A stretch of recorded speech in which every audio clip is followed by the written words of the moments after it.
Dans le collège de Saint-Joseph à Remiremont, les élèves de la 4e à la 3e sont allés voir au cinéma une pièce de théâtre. Le bourgeois gentilhomme, écrit par Molière au XVIIe siècle et remis au goût du jour pour ses 400 ans. Les personnages, la musique, les costumes et les décors ont été modifiés. Retour sur notre émission spéciale Molière. Avec quelques élèves, nous avons mené notre enquête. Bonjour. Bonjour. Comment avez-vous trouvé la musique de la pièce? Je l'ai trouvée incroyable. Mais pourquoi? Parce qu'elle allait vraiment bien avec les gestes et les actions des personnages de la pièce. Qu'avait-elle de particulière? Je trouve que de voir de la musique de Balkan dans une pièce de Molière avec des instruments qu'il n'y avait pas au XVIIe siècle était assez particulier parce que c'est vrai qu'à l'époque il n'y avait pas les mêmes instruments et que la pièce était de style classique et là c'était une musique de Balkan.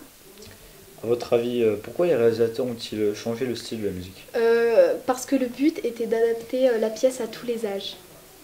La musique était-elle accompagnée? Oui, souvent par des gestes ou des paroles ou même des pas de danse qui s'accordaient très bien avec. Et votre avis personnel sur le sujet? Je trouve que la musique a été très bien adaptée au changement de la pièce, étant donné que la pièce et ses personnages ont été légèrement modifiés afin de pouvoir adapter la pièce à tous les âges. Il était évident de modifier également la musique, sinon ça ne suivrait pas le rythme. Le changement de style se remarque-t-il? Non, du tout. Il s'accordait tellement bien avec tous les autres changements qu'on a l'impression qu'elle était d'origine. Quelle a été votre première impression sur ce sujet? Je me suis dit qu'elle était particulière et j'appréhendais un petit peu la suite de la pièce et j'ai été très surprise. Il me semble qu'à un moment il y avait de la musique techno, non? Oui. Et tu en as pensé quoi? J'ai rigolé parce que c'était très amusant sur le coup, je m'y attendais vraiment pas. J'avais remarqué que la pièce avait été modifiée, mais là les réalisateurs se sont vraiment surpassés pour l'effet de surprise du spectateur et pour leur prise de risque.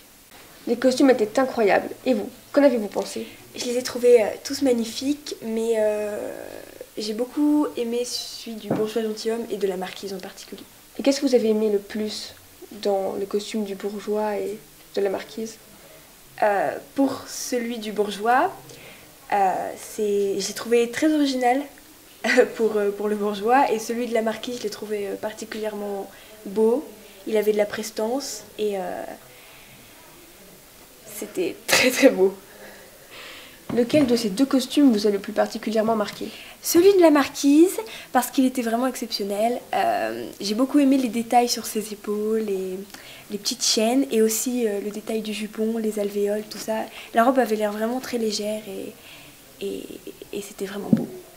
Et est-ce que vous imagineriez les personnages de cette pièce avec d'autres costumes? Non. Peut-être le bourgeois gentilhomme, je pense que tout et n'importe quoi aurait pu lui aller, mais non, cela était vraiment bien. Et qu'est-ce que vous pensez que le producteur de la pièce a voulu montrer à travers les costumes? Je pense leur personnalité. Je pense que les costumes reflètent la personnalité de chacun. Quel a été votre personnage qui vous a le plus impressionné? J'ai bien aimé le philosophe car il a un air satanique et cruel avec ses ongles crochus et ses dents pleines de caries. D'après vous, pourquoi Molière a-t-il représenté le philosophe de cette façon? Je pense qu'il a voulu se moquer des philosophes. Pourquoi? Car eux-mêmes conseillent des choses qu'ils ne respectent pas, en fait. Quel a été votre déguisement qui vous a le plus émerveillé?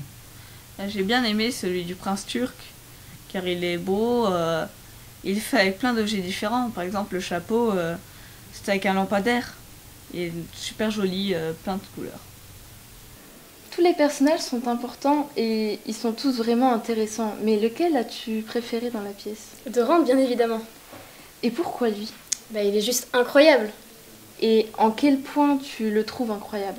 Il est charismatique, son costume le moule parfaitement bien, ce qui représente assez bien sa personnalité. De plus, son caractère est drôle et décalé, et ça fait qu'on s'attache assez vite à lui quand même. Et il sensualise et sexualise tellement de passages, et ça m'a vraiment plu.